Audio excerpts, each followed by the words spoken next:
እንደገና ደግሞ ስብከተ ወንጌል እዚሁ ብቻ ከሚታጠር በቋንቋ ሊሆን ይችላል፣ በልዩ ልዩ አገልግሎቶች ሊሆን ይችላል። ገጠር ቤተክርስቲያንን ማሰብ አንዱ ስልታዊ እቅዱ ያስቀምጣል። ሌላው እዚህ ላይ የሚሰሩ ስራዎችን ነው የሚዘረዝረው። ሁለተኛ ራሱ ምዕመን ላይ ደግሞ የሚሰሩ ስራዎች ላይ ደግሞ ያቅዳል። ምዕመን ላይ ምንድነው የሚሰራው? ተግባራዊ ክርስትና እንዲስፋፋ፣ ለምሳሌ ምዕመናን በቅዳሴ ስርዓት ላይ እንዲሳተፉ፣ በኪዳን መርሐ ግብራት ላይ እንዲሳተፉ፣ የትምህርት ጉባኤ ላይ እንዲሳተፉ፣ በቅዱስ ቁርባን እንዲሳተፉ የሚል እቅዶች አሉ። ይሄንን ምርመራው ላይ ወደ ጎን ባሳያችሁ በንስሐ አባት በኩል እንዲተገበር ነው ስልታዊ እቅዱ የተቀመጠው። ስለዚህ ምዕመናን በኪዳን በጉባኤያት በምስጢራተ ቤተክርስቲያን እንዲሳተፉ ማረጋገጫ የለንም በነገራችን ላይ አሁን። ስለዚህ ማረጋገጫ እንዲኖረን ይፈለጋል። ስንት ምዕመን አለን፣ ከስንቱ በምስጢር ይሳተፋል፣ ስንቱ ንስሐ አባት አለው፣ ስንቱ የለውም የሚለውን ይሄ እቅድ ነው የሚያስተገብረው። ስለዚህ ከንስሐ አባቶች ጋር በመሆን ከማህበረ ካህናት ጋር በመሆን የሚሰራ አንዱ ስራ ነው። ይህን ለመስራት ደግሞ ምን ያስፈልጋል? እዚህ ጋር በአባልነት የተመዘገቡ የሰበካ ጉባኤ ምዕመናን ይላል። ስለዚህ ምዕመናኖቻችን ስንት ናቸው? እዚህ አካባቢ ያሉት ተመዝግበዋል ወይ? አጠቃላይ ከዛ ደግሞ የመታወቂያ ካርድ አላቸው የሰበካ ጉባኤ አባልነት የሚለውን ማረጋገጥ ይፈልጋል። በነገራችን ላይ በእኛ ቤት ነው። በውጪ በተለይ በሌሎቹ ቤተ እምነት ሰፍረው ቆጥረው የመያዝ እሱን ቁጥሩን በደንብ የማሳየት ለአንዳንድ ስትራቴጂክ ጉዳዮች ቁጥሩን የመጠቀም እንቅስቃሴ አለ። እኛ ጋር ግን ምዕመናን በአጥቢያቸው እንኳን ቁጥራቸው በውል አይታወቁም። ሰንበት ትምህርት ቤትም የመጡለትን ነው የሚይዘው። ስንት ወጣቶች፣ ስንት ህፃናት፣ ስንት ጎልማሳ እንዳለ በውል ብዙ አይዛቸውም። ሌሎቻችን በሰበካ ጉባኤም ደግሞ እንዲሁ ምዕመናን በውል አይታወቁም። ያንን የሚያትት ጉዳይ ያለው ይህንን በደንብ መስራት ይፈልጋል። በአጥቢያ ደረጃ የተደራጁ ከዛ ደግሞ ምንድነው የሚለው እንግዲህ ከላይ አንዱ እቅድ ወደ ገጠር ቤተክርስቲያን መድረስ ነው። ሁለተኛ ምዕመን ላይ መስራት ነው። ከመመዝገብ ከማወቅ ቁጥራቸውን ከማወቅ ጀምሮ ነው የሚሰራው። ሌላው ደግሞ የማስተሳሰር ስራ ይላል። የማስተሳሰር ስራ ስለዚህ በጽዋ ማህበር በዝክር ሊሆን ይችላል። ከላይ እስከታች ያለው በማህበረ ካህናት በኩል እያንዳንዱ ምዕመን እንዲተሳሰር፣ እንዲተዋወቅ፣ እንዲደራጅ የማድረግ ስራዎች ላይም እቅዱ አለ። ገዳማትና ገዳማዊነትን ማስፋፋት የሚል እቅድ አለ። እዚህ ላይ እንግዲህ ስርዓተ ገዳምን ማስፋፋት፣ ሌላ ክብረ ክህነት ላይ ስልጠና መስጠት፣ ለገዳሙ አገልጋዮች የምንኩስና የክህነት ክብርን፣ ቀኖናን፣ አርያ ስልጣንን ስልጠና መስጠት የሚል አለ። ይሄ ከሰንበት ቤቶች ጋር የሚሰራ ስራ ነው። ማህበረ ገዳማዊነትን ከማስፋፋት ጋር የተያያዙ እቅዶች አሉ። ሌላው የልህቀት ተቋማትን ማስፋፋት፣ በሁለንተናዊ ስብዕና የተገነባ አገልጋይ እንዲፈራ ማድረግ ነው። እዚህ ጋር በዋናነት ሰንበት ትምህርት ቤትና አብነት ትምህርት ቤት፣ ሶስተኛ ግቢ ጉባኤ ብሎ ነው ስልታዊ እቅዱ ያመጣው። አንድ እዚህ ጋር በጣም መሰረታዊ ጉዳይ ትምህርት ሃይማኖትና አብነት ትምህርት ቤት የሚሰጡ የሰንበት ትምህርት ቤቶች በሁሉም አጥቢያ ቤተክርስቲያን ማቋቋምና ማስፋፋት ይላል። ሁለቱንም ይዘው የሚሄዱ ትምህርት ሃይማኖትም አብነት ትምህርቱንም። በተለይ ይሄ ደግሞ ማንን ነው የሚያሳየን? የአሁኑ ስርዓተ ትምህርት የአሁኑ የሰንበት ትምህርት ቤት ስርዓተ ትምህርት በፊት እንግዲህ 2 3 ከበዛ 10 በጣም ከበዛ 15 ሰው ነው ወደ አብነት ትምህርቱ የሚመጣው። አሁን ግን የተመዘገበው በስርዓተ ትምህርቱ የተመዘገበው ሁሉም ተማሪ አብነት ትምህርቱን እንዲማር ይመቻቻል። ያ ደግሞ ቀጥታ ወዴት ይወርዳል? ወደ ታች ወረድ ይልና አብነት ትምህርቱን ማጠናከር፣ ማደራጀት፣ ማሳደግ፣ ወደ ማስመስከሪያነት ማሳደግ፣ እዛ እየተማሩ ያሉ ሰንበት ትምህርት ቤቶች ደግሞ ወደዚህ ልቀት እያደጉ ማረጋገጫ የተሰጣቸው ወደ ክብረ ክህነቱ እንዲመጡ የማሳደግ እቅድ አለው። ስለዚህ ሰንበት ትምህርት ቤት እዚህ ጋር በዋናነት ስንት እቅድ አለው? በዋናነት 2 እቅድ ነው። አንደኛ የአጥቢያ ወጣቶችን በደንብ ሰብስቦ የማስተማር፣ ከዛ ውስጥ ደግሞ ወደ አብነት ትምህርት እንዲመጡ ስራ እንዲሰራ ነው። ሌሎች የሚሰራቸው ጉዳዮች እንዳሉት በዋናነት ሰበካ ጉባኤ የያዘው እቅድ ይሄ ነው። የግቢ ጉባኤ ተማሪዎችንም እዚህ ላይ እቅዱ ያካትታል። ሌላው መረጃ የተጠናከረ አጠቃላይ ከአብነት ትምህርት ጋር ነው የተገናኘው። ሰፊ ስራዎች ናቸው የሚሰጡት። መረጃ ማደራጀት፣ ግብዓት ማሟላት፣ ስልጠና መስጠት የሚሉ እቅዶች ናቸው እዚህ ጋር ያሉት። ይሄ ከአብነት ትምህርት ጋር የተገናኘ ነው። ወደዚህኛው ወደ 4ኛው ግብ ልምጣ። ሁሉን ተደራሽ ያደረገ ዘመኑን የዋጀ የስብከተ ወንጌልና ትምህርት ሐዋርያዊ ተልእኮ ማስፋፋት ነው የሚለው።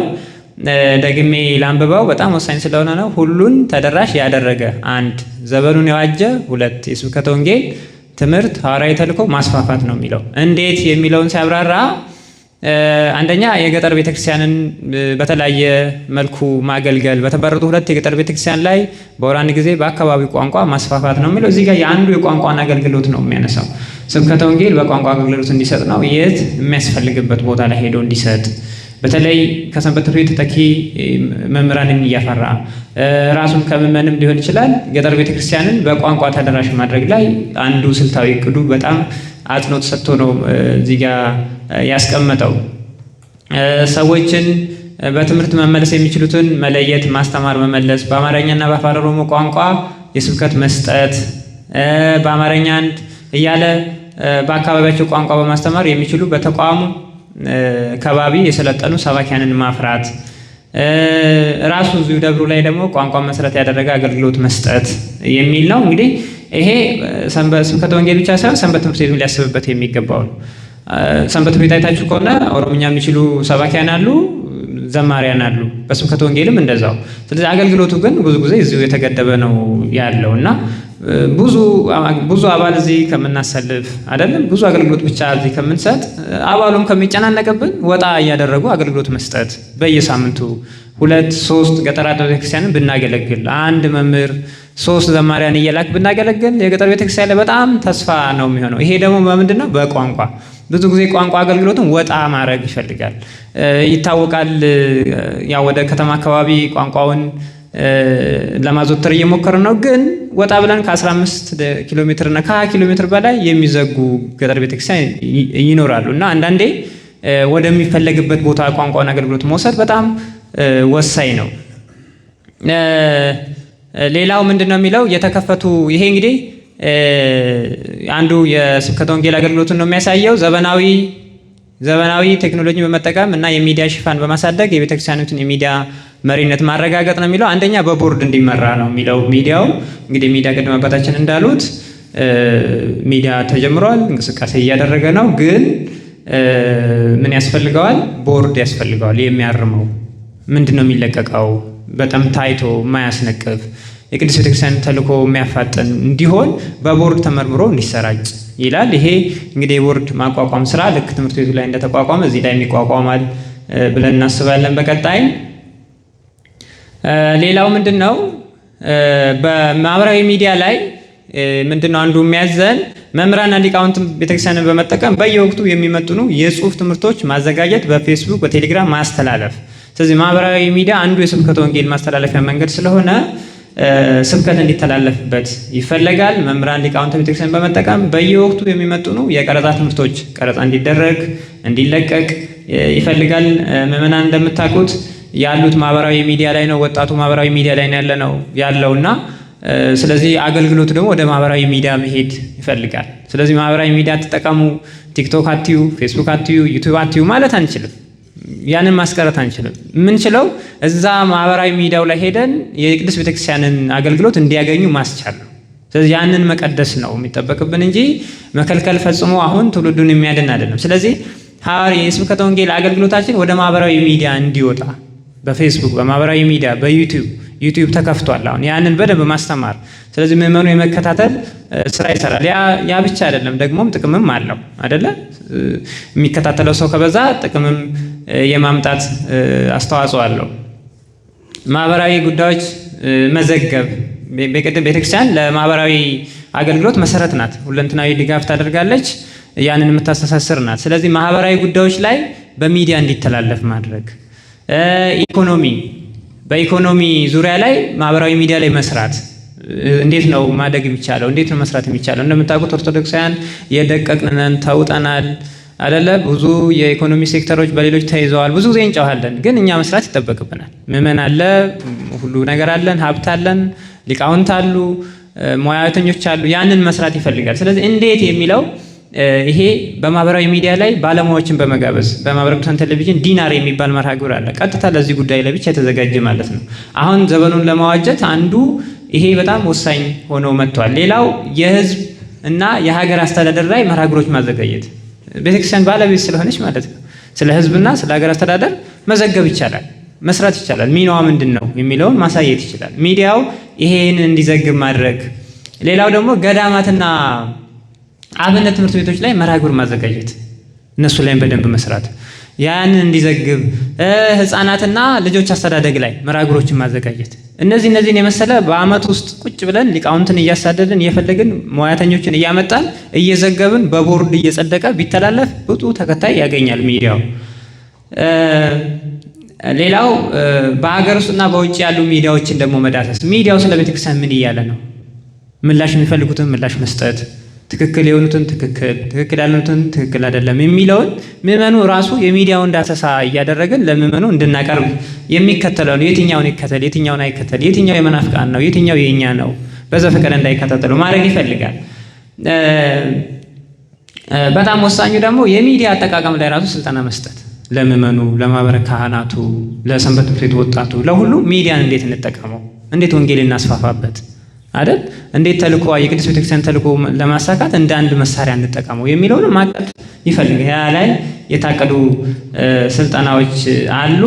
ከልማት ጋር በተገናኘ እዚህ ጋር እቅዱ የሚያስቀምጠው የዳቦ ፋብሪካ የሚለው ቦታ አለ፣ የሰው ኃይል አለ፣ የሰው ሀብት አለ፣ ብዙ ባለሀብቶች አቅም ያላቸው አሉ። ግን መቀናጀት፣ መነጋገር፣ ፕሮጀክት መቅረጽ ቢቻል ይሄ ገዳም አይደለም ለራሱ ለብዙ መትረፍ የሚችል ነው እውነት ለመናገር እና ብዙ አሕዛብም እንዳይሳለቁብን ያንን ማድረግ ይፈልጋል አይደለ። በሌሎች ዘንድ ይሄ ቅድም አባታችን ሲያነሱት ያለው ቦታ ቢታይ በጣም ብዙ የሚሰራበት ነው። እኛ ግን ቦታ ይዘን ነው ቁጭ ያልነው እና ያንን መስራት ይፈልጋል። እንግዲህ የልማት ኮሚቴ መልሶ ማልማት ኮሚቴም አለን። ወደፊት እንግዲህ ይታሰባል ተብሎ ይጠበቃል። እንግዲህ ማቀድ ስለሚችል ሰው ከማሰብ አይደለም የሚጀምረው። ማቀዱ ጥሩ ነው ከሚል አንጻር ነው። ዳቦ ቤትም ነበረን። እሱንም በደንብ አጠናክሮ ቢኬድ ቦታው የኛ ነው፣ ክራይ የለብንም አይደል። ምዕመኑ የኛው ነው። አንድ መድረክ ላይ እንኳን ለምዕመኑ ብንነግር ለበረከት ሲል በጣም ሰልፉንም አንችለውም። ብዙ ሀብት አለን፣ ሪሶርስ አለን፣ የሚገዛውም አለን፣ ቦታም አለን፣ ወጪ የለብንም። ግን አቅዶ መስራት፣ ማደራጀት፣ ተቋማዊ ማድረግ ይፈልጋል።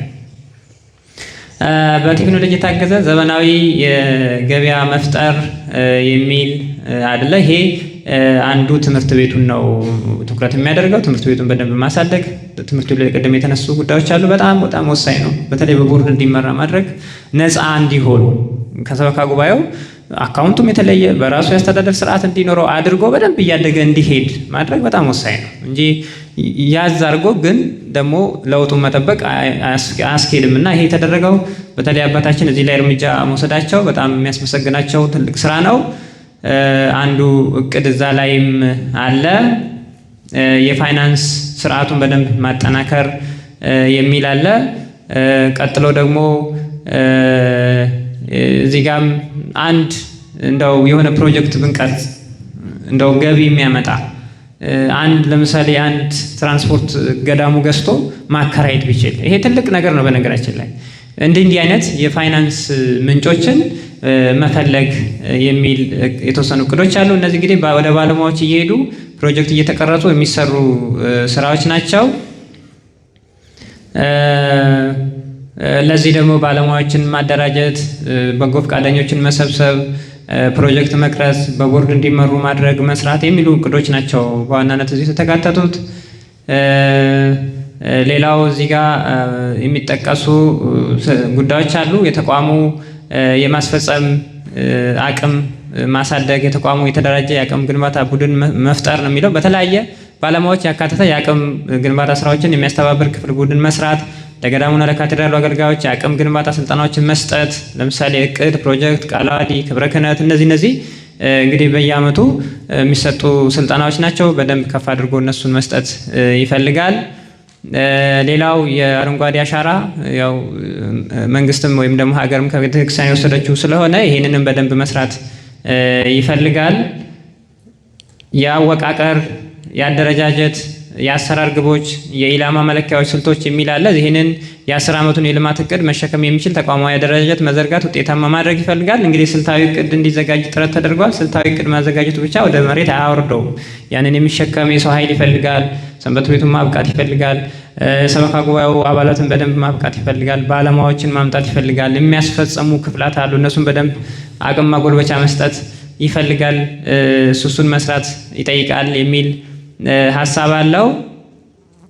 በሁለንተናዊ መልኩ ማለትም በመንፈሳዊ፣ በማህበራዊ፣ በኢኮኖሚያዊ፣ በፖለቲካና በሁለንተናዊ በቴክኖሎጂ በንቃት ህሊና ያላቸው ስልጠና የወሰዱ የሰው ኃይል አገልጋይ ማፍራት የሚል አለ። የአገልጋዮችን የቤተክርስቲያንንና የአስኳላ ትምህርት መረጃ በወረቀት ቅጂና በለስላሳ ቅጂ ሃርድ ኮፒ፣ ሶፍት ኮፒ ማደራጀት፣ በየጊዜው ወቅታዊ ማድረግ ይላል። ይሄ እንግዲህ አገልጋዮቻችን እነማን ናቸው፣ ምን ሙያ ያላቸው፣ ያለው ስብጥር ምን ይመስላል የሚል ነው። ሰንበት ቤትም በራሱ አካባቢ ያሉ አገልጋዮቹን፣ ማህበረ ካህናት ሁሉንም ያንን በደንብ ማደራጀት ለምንሰራው ስራ ግብአት ይሰጠናል። የባለሙያዎችን መረጃ በደንብ ማደራጀት፣ ከዛ ደግሞ የአገልጋዮችን አቅማቸውን የሚያሻሽሉበት አሰራር መዘርጋት ይፈልጋል።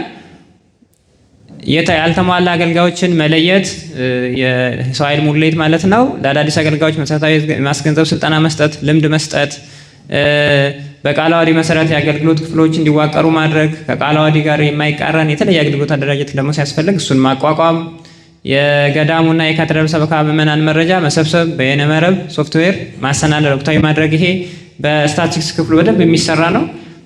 ምዕመናኖቻችን ምን ይመስላሉ፣ ስንት አለን፣ እነማን ናቸው፣ ያንን ዲጂታል ማድረግ፣ በሃርድ ኮፒ ብቻ ማየት ሳይሆን ዲጂታላይዝ ማድረግ በጣም ወሳኝ እና በደንብ ብዙ ጊዜ የምንተችበት አንዱ የሰው ኃይሎቻችንን ያለማየት ያለመመዝገብ። አሁን በክርስትና ሰው ሲሞት ሌሎች ነገሮች ይካሄዳሉ። እነሱን በደንብ አድርጎ መያዝ ለቅድስት ቤተክርስቲያን በጣም ወሳኝ ነው እና አንዳንዴ ለምንድን ነው አቅም እያለን ፋሲሊቱ እያለን ለምንድን ነው መረጃ ላይ ክፍተት የምንፈጥረው የሚለውን በደንብ ማየት ይፈልጋል። ስለዚህ መመዝገብ መቻል፣ ምዕመናኖቻችን በደንብ መመዝገብ፣ በሙያ ማደራጀት ይፈልጋል። ያረፉትንም የሚመጡትንም በደንብ መመዝገብ። አንዳንዴ እንዴት መደመርና መቀነስ ይከብደናል። ይሄ በጣም ቀላል ስራ ነው አይደለ? መዝገቡ በወቅቱ የሚመጡ መረጃዎችን በደንብ ማየት። አንድ ሰው እዚህ አጥቢያ ላይ እንደው የቤተክርስቲያን ልጅ መመረቂያ ጽሑፍ ቢያዘጋጅ መረጃ ያስፈልገዋል አይደለ? እንደው እዚህ አካባቢ ላይ ምዕመናን ነባራዊ ሁኔታ ምን ይመስላል አይደለ?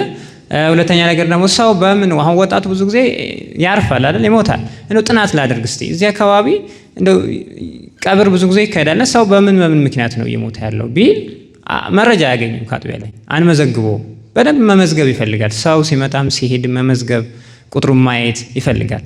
እና እንደውም አሁን በሰንበት ትምህርት ቤት አንድ እቅድ በእያንዳንዱ ጊዜ ክርስትና የሚነሱ ልጆችን መረጃ እንዲይዝ እቅዱ ያስቀምጣል። ያ ምንድነው? 4 ዓመት ሲሆናቸው ኬጂ፣ ቅድም አባታችን ሲሉ እንደነበረው ከኬጂ ጀምሮ ነው የሚያስተምረው እና 4 ዓመት ሲሆናቸው መልሶ ሰንበት ቤት እንዲገቡ ነው እቅዱ። ስለዚህ ያን ስታቲስቲክስ በደንብ እየተመዘገበ ካልሄድ አስቸጋሪ ነው የሚሆነው እና ይሄንን መያዝ፣ ለሰበካ ምዕመናን አስራት በኩራት ግንዛቤ ማስጨበጥ፣ የሰበካ ምዕመናን መለያ ቁጥር መስጠት፣ የሰበካ አባልነት ደብተር መታወቂያ እንዲያወጡ ማድረግ ይፈልጋል። ይሄ ደግሞ ብዙ ጊዜ እንደምታውቁት እኛ ምዕመናንን ማስተማሩን ብናስቀድም አይደል ምን ላድርግ የሚል ምዕመን ይመጣል። አስራት በኩራት ላይ ብዙ ጊዜ ከምናደክማቸው ስለ አስራት በኩራት ብዙ ጊዜ ማስተማር ውጤታማ ያደርጋል አይደል? አባቶች ካህናት ለንስሐ ልጆቻቸው ምንድን ነው መስጠት ምን ያመጣል አይደል?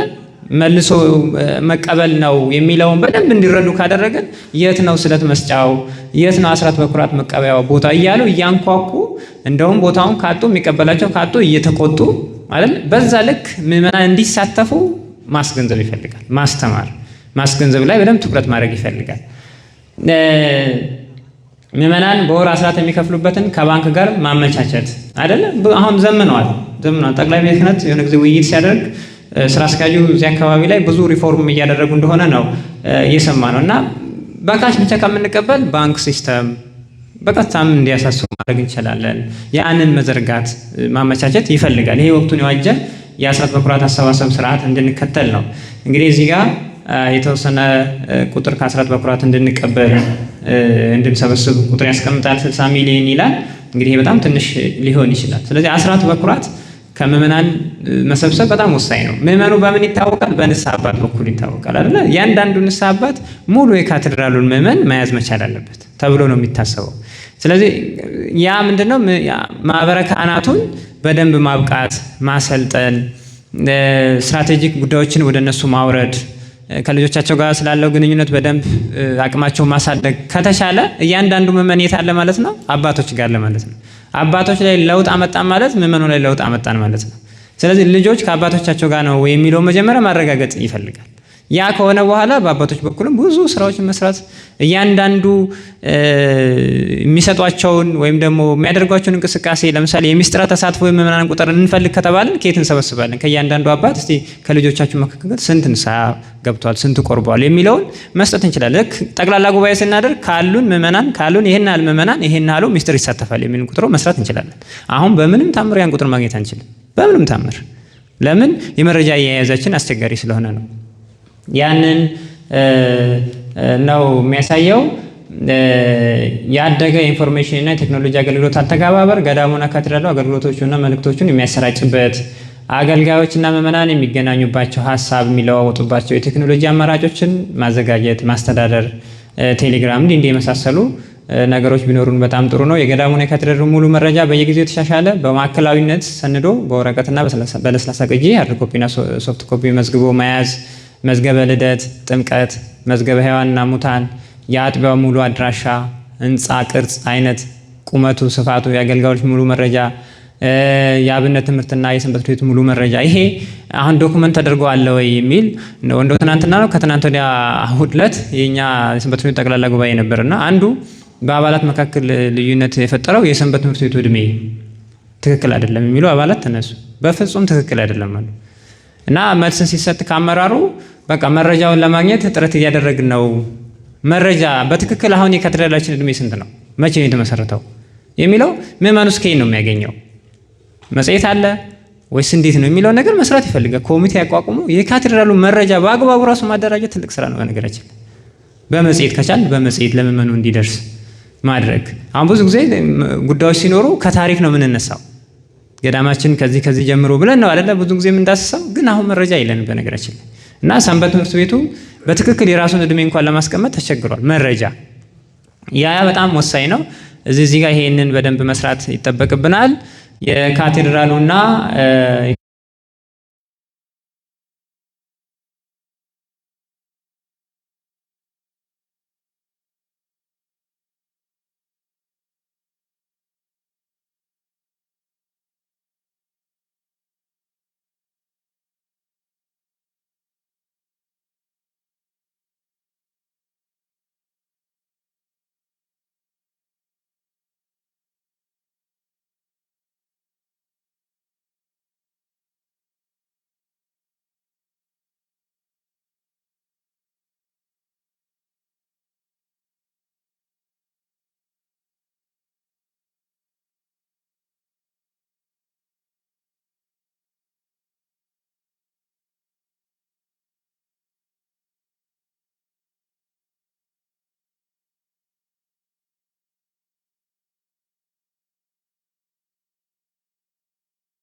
በተደጋጋሚ ይገልጻል። መረጃ የሚል መረጃ አያያዝ ላይ ስልታዊ እቅዱ በጣም ትኩረት ያደርጋል።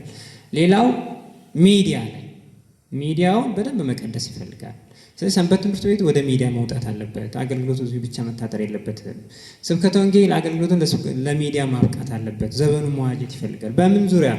በማህበራዊ አገልግሎት ዙሪያ፣ በሀገር አስተዳደር ዙሪያ፣ በልጆች አስተዳደግ፣ በትዳር፣ በልዩ ልዩ ጉዳዮች ላይ ወደ ሚዲያ ወጥቶ ማስተማር መቻል አለበት የሚል ነው። በጣም ፎከስ ያደርጋል። ሌላው ደግሞ የሚያተኩረው ልማት ላይ፣ በተለይ ልማት ላይ መረጃ ካደራጀን በኋላ ምዕመናን በደንብ ተደራጅተው እንዲደጋገፉ የማድረግ ካቴድራሉን በደንብ እያሳደጉ መሄድ ወደ ፋብሪካ እንዲኖረው የሚያደርግ ስራ ላይ ያተኩራል። ኢንፎርሜሽን ቴክኖሎጂ ሚዲያውን በደንብ መቀደስ ያስፈልጋል።